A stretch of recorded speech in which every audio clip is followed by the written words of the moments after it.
皆さんこんにちは、スティーブです。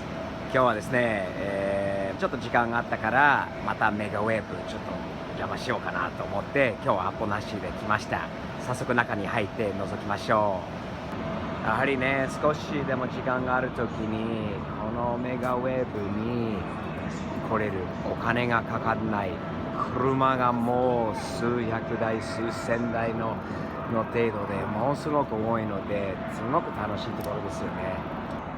いやー、アメリカにない車が多いですね。トヨタの中でこんなにたくさんのモデルがあるっていうのは本当に信じられないですよね。トヨタがすごいですよね。トヨタのすごいところもいろいろあるんだけど、一つは以前も、ご紹介したようにこのウェルキャブ、すべての人に移動の自由ということは、体不自由の方のための車の開発もどんどんやってるようですね。見てください。これボクシーという車なんですけど、車椅子が簡単に乗れるような仕組みですよね。これは一つバンなのでまだわかるんですけど、このものを見てくださいね。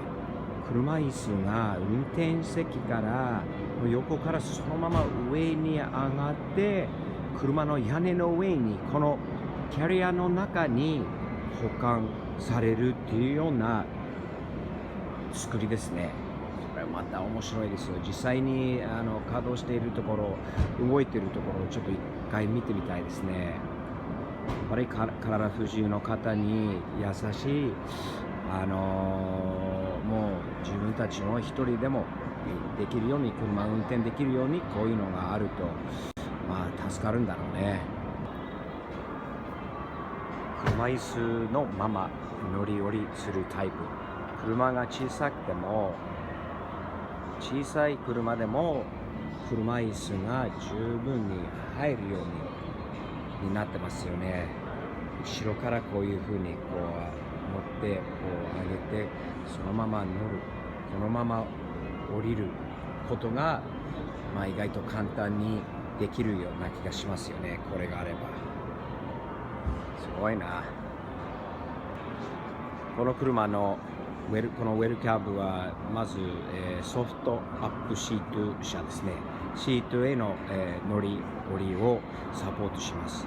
横からこの運転席の助手席側のシートがこういう風に出てくるんですよね。おそらくまたリモコンかなんかの操作でまた中に乗れるようになるわけでしょうね。すごい。こういうのはどんどん技術が進んできてますね。最近気づいたのは、同じトヨタなのにまずグリルのエンブレム、このバッジというんですか、もう車によってそのモデルによってグリルのエンブレムが違いますよね。でも一つのテーマが今回よく気づきました。グリルがごついの大きいグリルを入れることはもう今の方針ですかね。会社のかっこいいですね。このクラウンロイヤルシリーズですね。かっこいい。大きいグリルといえば、これアルファードのグリルはどうでしょうか。でっけー、すごくでかい。それとこれアルファードのマークですかね。エンブレム。なんでこのアルファードはアメリカにないのかな。あれば絶対売れるんだろうと思うんだけど、かっこいいよね。でハイブリッド版も出ましてね。このコーナーってクラウンのアスリートという車が多いですね。よくアメリカにもないからよくわかんないんですけど、かっこいいスポーティーな車ですよね。普通の4ドアの普通の乗用車で、普通の4ドアのセダンにしてはかっこいいんじゃないですか。またグリルは大きいんだよね。それとこれはクラウンアスリートのエンブレムですね。見てください。でっかい派手ですね。どれもこのアスリートの色を見てください。ピンクですか？紫ですか？何色ですかね？すごいね。なんでアメリカにないんだろうな。このエスクワイアは新型らしいんですね。私は昨日初めて見たんですが、小さい割にはこのグリル、この顔見てください。でっかいよね。これは今時のデザインでしょうかね。あれ俺が好きです。昔のもう車みたいにごつい派手なグリルっていうのはなかなかいいよね。コンパクトな小さな車にしてはこんなでかい顔をつけるとまあイメージアップですね。かっこいい。これのエスクワイアのエンブレムはどうでしょうかね。かっこいいよね。この IQ という車初めて見てるんですけど、またさっき言ったようにそれぞれのトヨタのブランドが前にトヨタのエンブレムよりもその車、そのモデルのエンブレムが多いなって感じますね。前はそういう風になってるんだけど、横がまあホイールカバーにはトヨタのマークは当然にあるんだけど、その車も見てください。スマートカーに似てますよね。トヨタのスマート版ですね。スマートカー版。小さくて可愛い車ですね。最近昔の日本車って白い車ばっかりだったんだけど、最近となってこういう派手な色もどんどん増えてきてますね。見てください。派手といえばこれじゃないですか。この色すごいよ。外も黄色、もしかしたら中も黄色ですかね。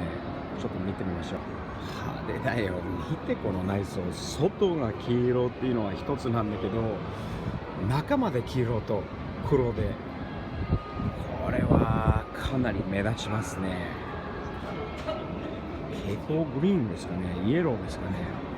初めて見た色です。こんなすごい。以前もご紹介した水素車ですね。未来という車ですね。いやその時はまだ未発売じゃなくて発売になったばかなんだけど、少しずつアメリカなどにも多分流れていると思うんですが、もうそのまま未来の車ですよね。見てデザインが本当に今のものじゃなくて未来のものだっていう名前の通りですよね。すごいわ。横のライトからその黒いラインとこのデザインと、それと水素、ガソリンじゃなくて水素で走る車っていうのは世界初ですかね。トヨタは。後ろ見てください。なんかちょっと BM っぽい部分もあるんですけど、変わってますよね。今までの車と全然違うんです。で面白いのは水素車なのにこういう F1 のブレーキランプもついてますね、下に。面白い。まあ私自身はまだガソリンの車好きで、しばらくガソリンの車がまずなくなってほしくない、消えてほしくないんですよね。やっぱり旧車、最近までのガソリンで走る車っていうのはずっとそのままで行ってほしいんだけど、でもやはり新しい技術などの開発が必要だろうと思うので、トヨタがまあいろんなところに力を入れて開発しているのはここに来るだけではすぐ分かりますよね。最近思いませんか？こう走ってる車の中でもう3、4台にこう1台はプリウスですよね。プリウスのバージョンがいろいろ新しいのがなんかあるようですね。アメリカにあるかどうかは分かんないんだけど、プリウスはどんどんかっこよくなってきてましたよね。まあ好きじゃない人もいるんだろうと思うんだけど、最初よりちょっとプリウスがこのハイブリッド車の加工がダサいものから少しかっこよくなってきたんじゃないのかなと思いますね。つい最近までプリウスって白しかなかったような気がするんだけど、また派手な色が増えましたね。これ何？プリウス X ですか？ A ですか？よくわかんないんだけど大きくなりましたよね。見てください。車の長さが結構あるワゴンですよね。十分に4人がこう乗れる、4、5人でも乗れるようになってるんですよね。すごい、色も派手です。こういうプリウスもありますよ、スポーツタイプで。見てください、TRD のプリウスですごいよ。ホイールもカスタムだし、色もすごいスポーツ系ですよね。これのプリウスですよね。ハイブリッド車ですよね。いや、最近まで本当は考えられなかったことですよね。こういうのもあるって。すごい。あと、プリウスというの見て、この車のケツ、ライトもまた変わってるんだよね。こういうもの実際に走ってるところ、公道で走ってるところを一度見てみたいですね。一人乗りですね。トヨタいろいろやってますね。毎回本当にびっくりします。すごいこれも。数年か前から日本でものすごい犬とか、猫とかペットを持つ方がどんどん増えてきたと思うんですけど、トヨタはそのマーケットも狙ってるみたいですね。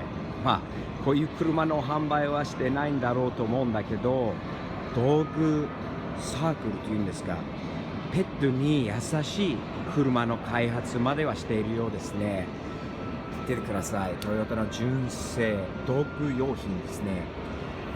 犬用のシートベルトですか、犬用のもう車用品っていうのはもう一つのトヨタのね、賢いところですよね。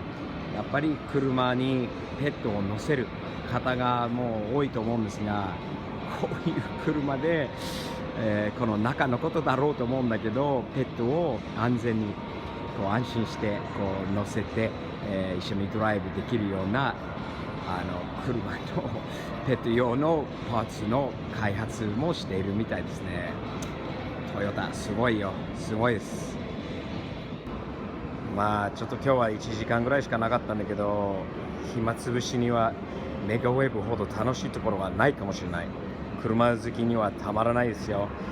今日はこの新しい新車のこっちの方にしか来れなかったんだけど、ヒストリーガレージもあるし、いろいろあるので、時間があればぜひいらしてみてください。楽しいですよ。ではまた。